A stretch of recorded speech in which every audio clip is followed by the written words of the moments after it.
Well, welcome to our second hour of Smart Men's Business here on Smart 24 TV. And of course, it's always a pleasure having you from Monday to Friday and from 7 a.m. till 9:55 a.m. Of course, driving you. And of course, I am here and it's a beautiful Friday, actually, the 27th, just a few days to wrap up the month. So definitely next week, going to be stepping into a very, very busy. These last 2 months are going to be very, very busy. Very many events coming up in the next month. So be ready to for the big spenders. It's the year of it's the month of Basama coming in, spending some money. If you're a business person, be strategic to get the money moving up. Well, of course, don't forget that these conversations are proudly powered by Zabo. So if you want to invest in bonds and securities, Zaba says all you need is a mobile phone, and of course it doesn't matter regardless which mobile phone you have, you can use that and get the required information. Just dial *292#, and you could get the rest of the information that you need with Zaba. You can learn about the products. There is a lot Zabo has to offer for you, but just to remind you that investments go as low as 15,000 Ghana shillings, so you could choose to invest that or more, depending on how much you want your returns on investments to be like.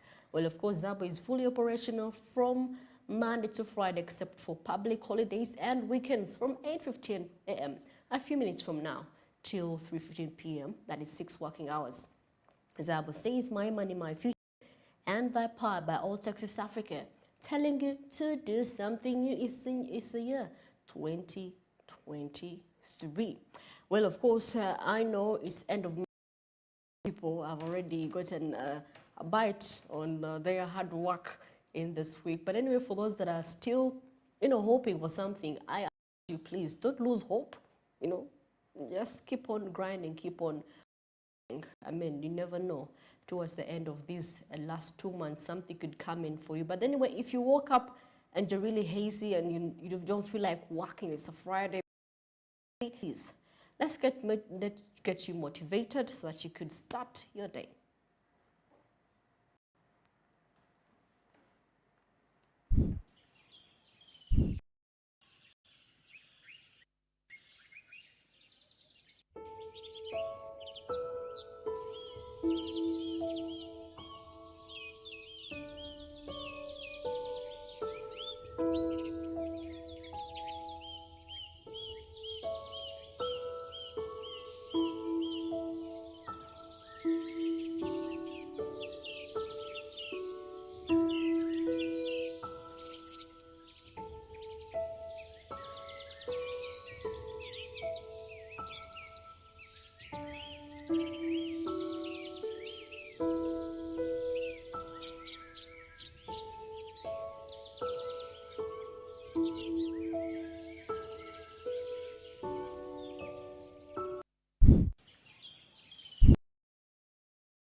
Well, of course, Thomas Anderson telling you that opportunities are missed by most people because they are dressed in overalls and look like hard work. And of course, that could be an opportunity, for most people actually. They don't know how hard it's been for some people to reach where they are. It's taken them a lot of hard work. You have to sacrifice a lot, really. And of course, to not undermine jobs just because you feel like, oh my goodness, I'm going to be doing pottery job, I'm going to be bricklaying, I'm going to be, I know.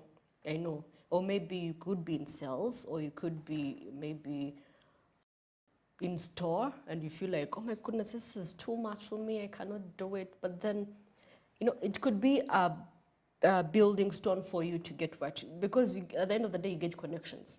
You get people that come through you, and they could actually be of help. So use that as an opportunity for you, okay? Not overlook and be like, oh my goodness, this is too much, I can't do it. You can do it. You can do it. If I did it, you can definitely do it. Because I'm a person who doesn't like, but then growing up, when I grew up after university, after some years, I'm gonna tough enough, because we're living in an area, I have to be tough. You have to be tough, very, very, very tough. Otherwise, you're gonna sleep hungry. Well, of course, another one, practicing corporate responsibility. It's end of year. We are getting close to the end of the year, just 2 months left. So you have to create that space where people can connect with you. They connect with your company, connect with organizations, so that your communities around you can get to know you and feel that you have an impact on them. It's so quite absurd working in an environment where your neighbors even don't know you. They never invite you for events. You never invite them for events. It's quite absurd. So make it a point at the end, these last months, you do something. Call year parties, have end of year parties, invite your neighbors, so definitely so that people can get to know you. Well, of course, it's just 12 minutes past 8 a.m. and of course today we're going to look at the impact. We're looking at the impact of cultural festivals on local communities. Like right about now, of course, I'm joined with Andrew Barije. Of course, he's going to be giving his side of what he thinks, how much impactful these cultural festivals have been. Well, for me, actually, we actually, for now, we're seeing just 2 festivals, I think, cultural festivals. Okay, one is culture.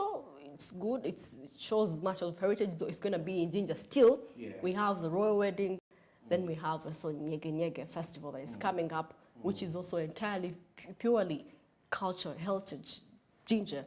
And of course, even over time, even throughout the year, there's been very many events. We have Bachiga Nation, we Treza for Teso and Bachiga Connect. And there are very many festivals, cultural festivals. Yeah, absolutely true. And it's quite absurd that we've not actually maximized to the best from these festivals, despite the various cultures that we have. And as a country, probably, there is some element of some sort of a competition that this culture is actually much more proudly superior than another culture.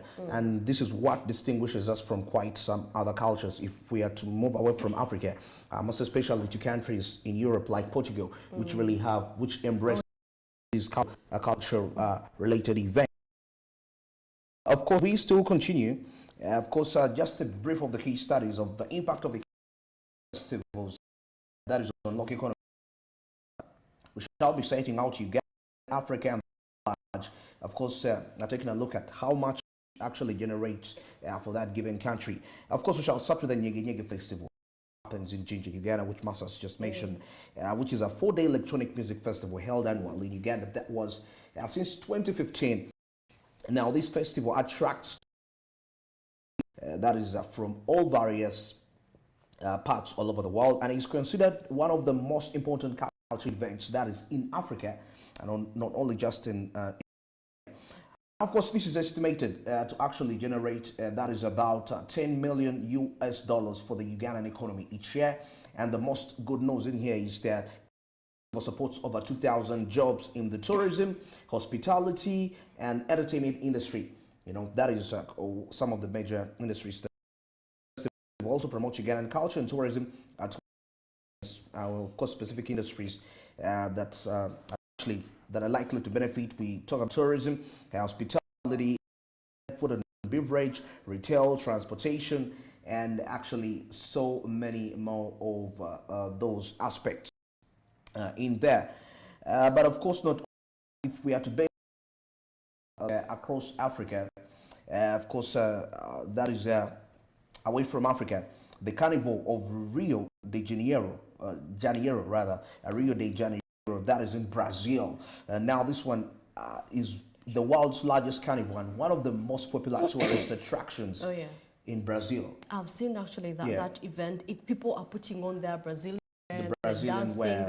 very Exactly. many exciting things, and people that be there on the streets are flooded with people. Exactly. And there is food, there is entertainment. It's actually quite good, interesting. Very pretty interesting. Very. I like the fact that there's people from the Western of do love embracing their culture. The cultures, absolutely, and they don't outcompete cultures. If it means all cultures to showcase their norms on that very day, that's what brings the money, because there is a variety of culture, not just centered on one culture. And like in Uganda, where certain cultures seem to be superior, and once now, like you mentioned, those other festivals which are not given as if it was a festival, we could actually generate massive income from those, and many people's livelihoods would actually be at the maximum when it comes to, you know, ways of affording day-to-day aspect. Now, this festival in Brazil, the festival attracts over 2 million people each year and is known for its elaborate costumes, the parades, and the music. And of course, this is estimated to generate over $1 billion when it comes to revenue to the Brazilian economy. So that can really create for you a picture to see how having a variety of cultures vis-a-vis the income that comes in, because every person is going to be interested that I'm going to see tens of cultures in just one event. There's no superiority from that perspective. And of course, we also know that it supports over 100,000 jobs and hospitality and entertainment. And they seem to be the outstanding industries that actually benefit from these festivals. Oh, yeah, actually, it's quite impressive. But anyway, I wish we could also have the same in Uganda, because I've seen maybe, what I've seen when it comes to culture, Bachiga are really so much about, oh my goodness, they have like almost every after a month, they have like an event. Exactly. They have their bushera, they have their dances, Agora. So it's very, we want to see people from the north, we want to see people from From the north, Jinja, exactly. we want to see people from Central doing that.